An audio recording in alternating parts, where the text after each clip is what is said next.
Yo, what's going on, guys, and welcome back to the Cup of Nations 2021, back with another game between myself as Nabataea and King of Kings, Ziva King of Kings from the using Ardiaei, of course.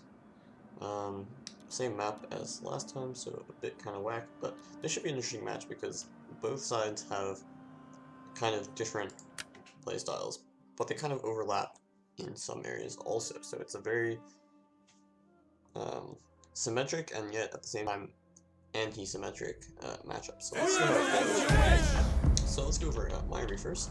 I brought, no, I didn't, not the same one as the last matchup, actually quite a little bit different. 3 desert pikes to hold in the center. Um, there's a hold with 5 axe warriors again, 1, 2, 3, 4, and 5 axe warriors. 2 armored desert hoplites, this time split out to the flanks, where they'll build up to help the axe warriors hold. 4 archers up front here. Nice unit. Really liking their performances so far.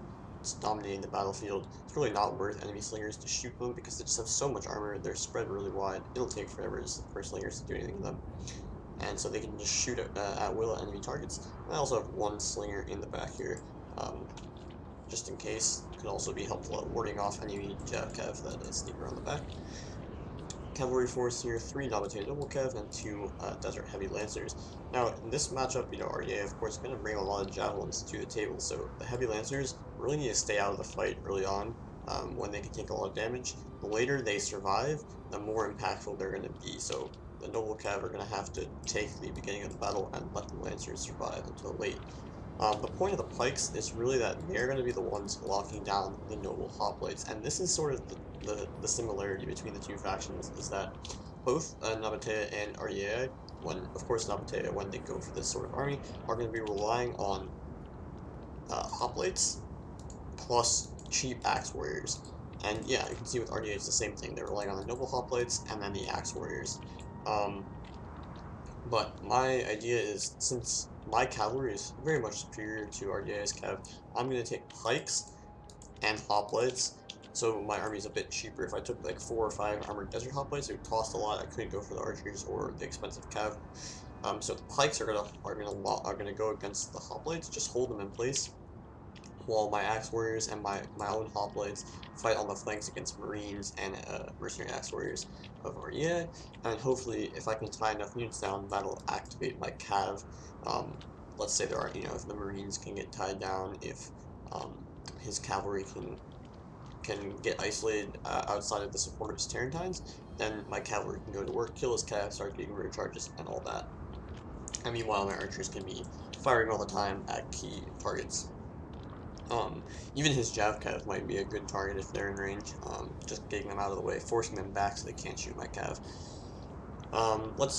I'll wait to look over King's army because he's in the forest right now, but he will come forward.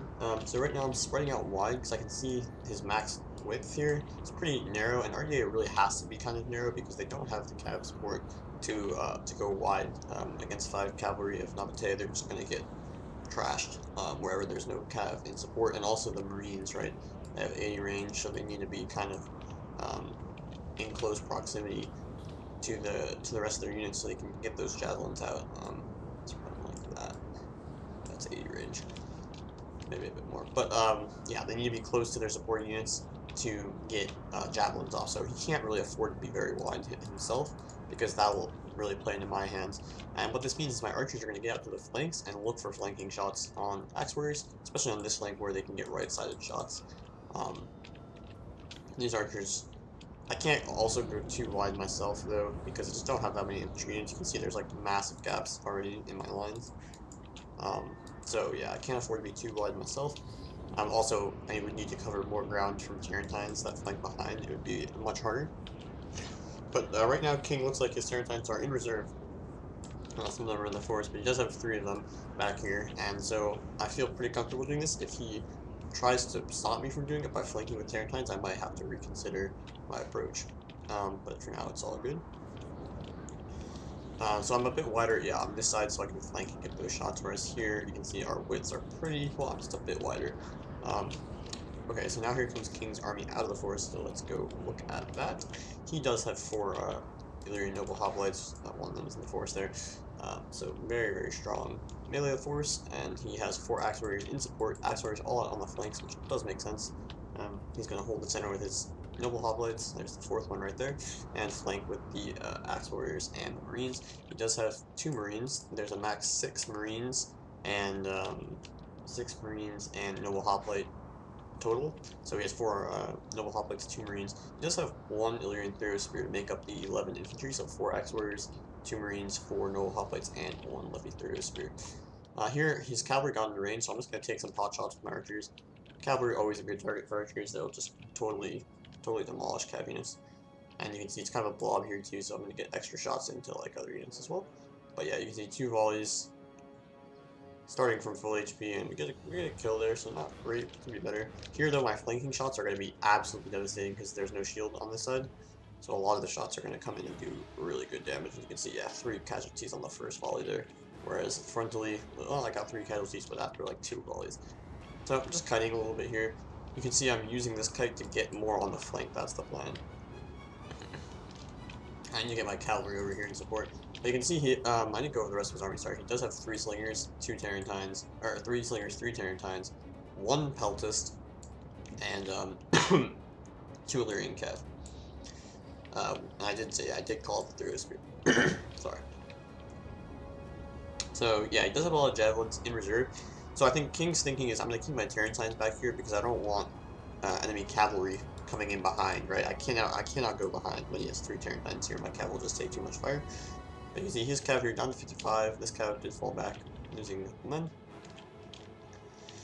And I'm going to miss those shots here. Damn. But just keeping my, my units on the flanks and forcing him to choose where he wants to go, because these units are very far back. I'm shifting this way just to continue to facilitate these 2 archers, and if he starts shifting, then my archers over here can start to shoot him. But you can see all my cavalry here. Here, I didn't want to charge my cavalry straight in here. There's just too much, and it's a lancer. It's just too much support. I'll get instantly javelin volleyed from this unit, so that just wouldn't be good. So I come forward with my axe warrior, but he runs away. This is smart. Like, you can see my lancer. He doesn't know if I'm going to charge him or not. So instead, he countercharges with his Illyrian cav. But again, I'm not going to charge my lancer to save this axe unit. Instead, I'm just going to javelin his Illyrian cav directly. Meanwhile, these units will just start shifting over here since the engagement will take place at this location. My archers are also going to start targeting in a second here. My cav is coming forward now that he's going to use his javelins. So his cavalry down to 44, so my axe warriors get 14 kills on the charge, on the javelins because of the low HP due to the archer fire. So this cavalry is almost dead. Here I'm shifting, starting to run this way, and you can see King realizes he's not going to catch anything over here. He's got to come forward. I get a nice flank charge here. I'm shooting his Tarentines. It's going to take a while for him to do anything, but hopefully it just forces him away. You can say when he's forced away like this, my cav is just coming in. Didn't get a good charge or anything, but these archer shots in the rear. It's going to do some damage, hopefully. It's just so blob, it's a good target. But this rear charge was really good from the Nabataea cavalry, making his guys a little bit weaker. Getting a javelin volley there. My axe warrior actually ran away here, so this javelin volley was quite good. Marines, though, getting in here, have to retarget. I didn't actually realize that the axe warrior was so far away because the flag is pretty deep. Here, getting a nice charge with the axe warriors into the noble hoplites. Plankmen are going to come here, so I can easily retreat. And now here come the hoplites, armored desert hoplites coming in. These guys are a very good unit.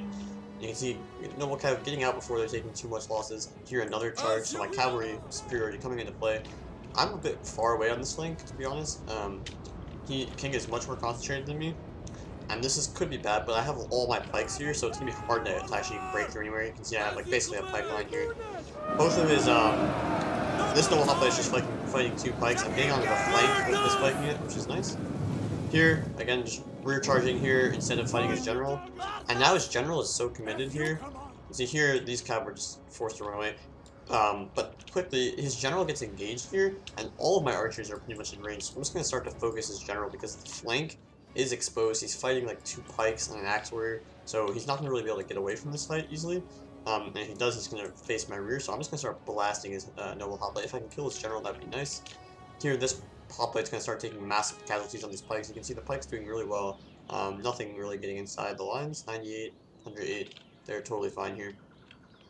Um, yeah, and then quickly over here, one big problem for me is that this unit is fighting.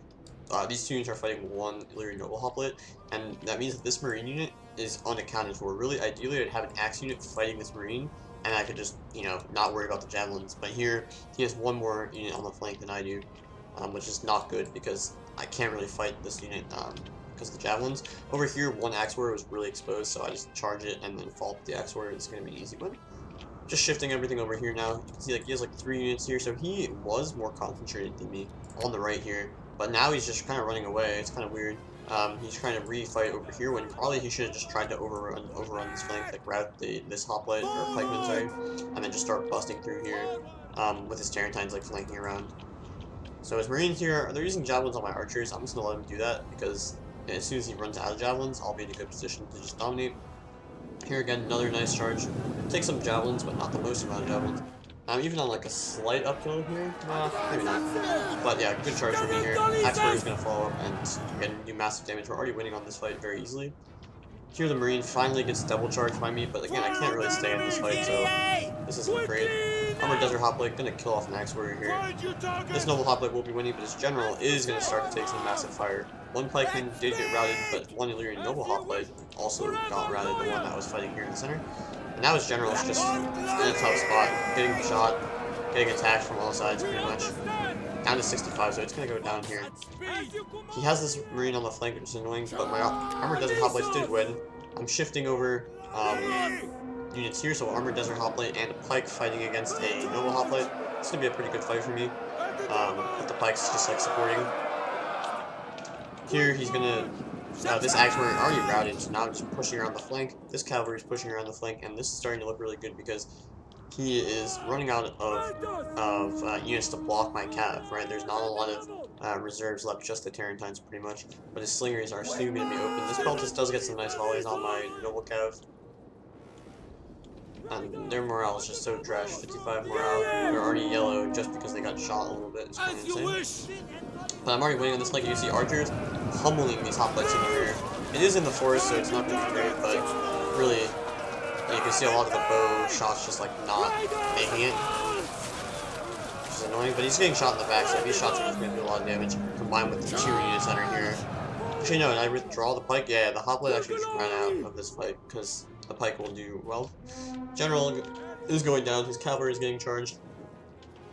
Over here you can see my cavalry are in reserve to stop him from doing this. If he commits here, I'll just commit, and I do.